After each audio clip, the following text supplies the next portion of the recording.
So CM Punk is the 5th member of the OG Bloodlines team.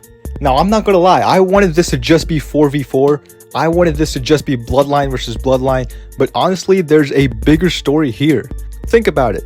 When Roman Reigns returned, in his first promo, he said that he has not changed, he's still the same person, and then he went on to team with Cody at Bad Blood. And when Jimmy Uso returned and helped Roman Reigns, you can see how surprised Roman Reigns was. You can see how grateful he was. He couldn't believe that Jimmy was standing by him in this fight, and he even hugged Jimmy, and that was genuine. That was a genuine brotherly love. And after the match, when Cody got attacked, Jimmy convinced Roman to do the right thing and help Cody. And that's when we got The Rock, who came back, and what did he do? Like, do you remember? He raised an eyebrow. He raised an eyebrow at the person Roman was turning into.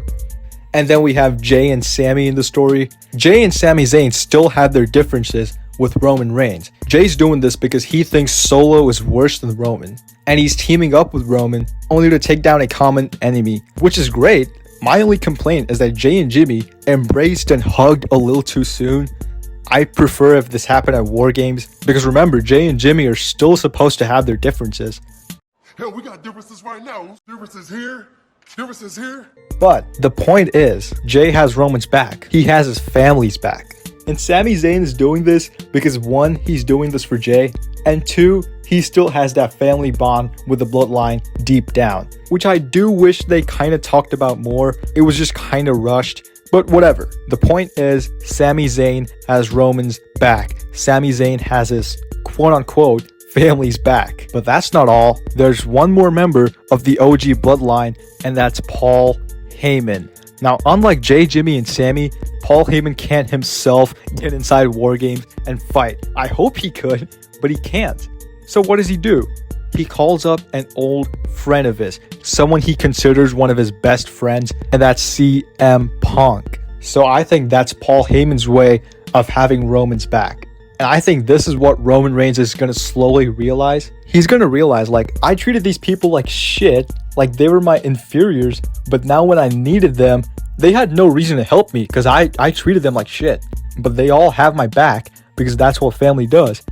I think when Roman realizes this, which could be SmackDown or War Games, if and when they win, I don't know. But when Roman realizes that, I think that's when Roman fully turns babyface. I think Roman changes and realizes. And he finally apologizes to Jey Uso and hugs Jey Uso. Yeah, and then everyone's happy. Paul, Roman, Jay, Jimmy, and Sami. And now the Roman Reigns is like a babyface. Like, that's what's going to set off The Rock. Maybe he returns at Survivor Series after the match. I don't know.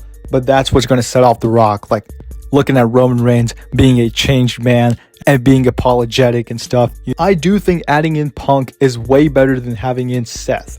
You can't have a Shield reunion story within a Bloodline reunion story. That would just feel forced.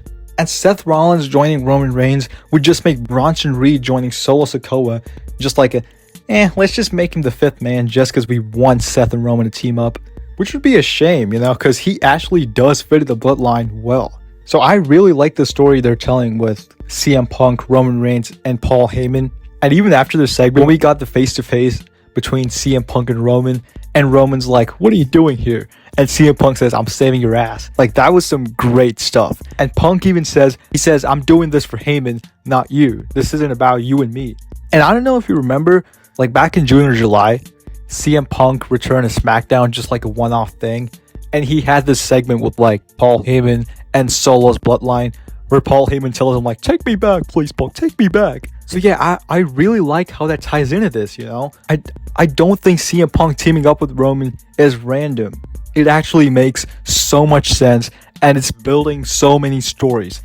It's building Roman and Rock. It's building Seth and Punk. It's building this new story with Roman, Punk, and Heyman, which is probably going to happen at SummerSlam. I don't know. The point is, this is awesome. Anyways, that's all I have for y'all today. Let me know your thoughts in the comments below, and I'll see you all next time. Peace out.